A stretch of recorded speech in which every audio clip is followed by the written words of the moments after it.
এই যে মাশাআল্লাহ আমাদের 200% পুকুরের গুলশা মাছ কার্প মিশ্র চাষের পাশাপাশি আমি এই গুলশা মাছগুলো দিছিলাম। কার্প মিশ্র চাষের পাশাপাশি হ্যাঁ আমি এই গুলশাগুলো দিছিলাম। এই যে দেখেন মাশাআল্লাহ ডিম হইয়া একদম কঠিন একটা কালার আইসা বেরিয়েছে। এই যে দেখেন গুলশা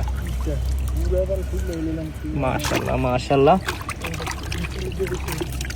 এই যে দেখেন মাশাআল্লাহ গুলশা মাছ 40টাই কেজি আমরা চাষে দিয়েছিলাম প্রায় 1000 লাইনের।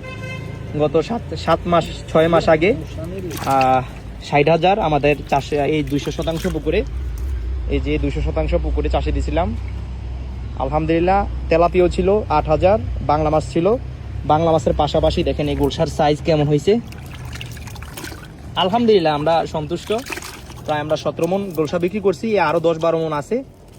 এই যে দেখেন গুলশার সাইজ মাশাআল্লাহ মাশাআল্লাহ অনেক ভালো। এগুলো কিন্তু প্রচুর প্রফিট হয়, কিন্তু অনেক ঝুঁকিপূর্ণ। এটা যদি ভাইরাসে পায় তাহলে কিন্তু মাছ প্রচুর মাছ মারা যায়। এই জন্য এটা চাষে দিলে লিভার টনিক, এনজাইম, গাট প্রোবায়োটিক সমৃদ্ধ, সাথে ভিটামিন সি খাওয়াবেন সপ্তাহে একবার 10 গ্রাম করে, লিভার টনিক 10 মিলি করে, তাহলে কিন্তু ভালো একটা রেজাল্ট পাবেন আর মাছ সমস্যা হবে না। আর মাসে মাসে প্রোবায়োটিক, জীবাণুনাশক, উকুননাশক করবেন।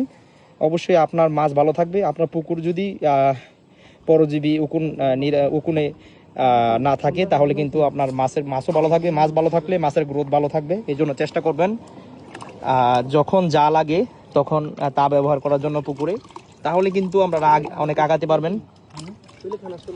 এই যে দেখেন তাহলে কিন্তু আপনারা আগাতে পারবেন। এই যে দেখেন মাছ মাশাআল্লাহ খুব সুন্দর আলহামদুলিল্লাহ। এই যে গুলশাগুলা কিন্তু ডিম হয়ে গেছে আলহামদুলিল্লাহ। আমরা 17 মণ বিক্রি করছিলাম, এখন বর্তমানে এগুলো আছে। এই যে ছাড়ে দাও শাকিল,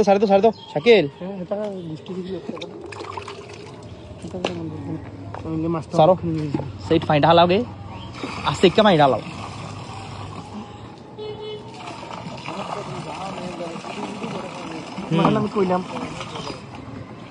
এই যে দেখেন গুলশা মাছ, এই যে দেখেন এই যে আমার বাগিনা গুলশা মাছগুলো ধরতেছে মাশাআল্লাহ। দেখেন সবাই মাশাআল্লাহ বলবেন, হ্যাঁ সবাই দোয়া করবেন, সবাই সবার জন্য দোয়া করবেন, কেউ হিংসা করবেন না কিন্তু। হ্যাঁ হয়েছে ছাড়ে দাও মামা ছাড়ে দাও।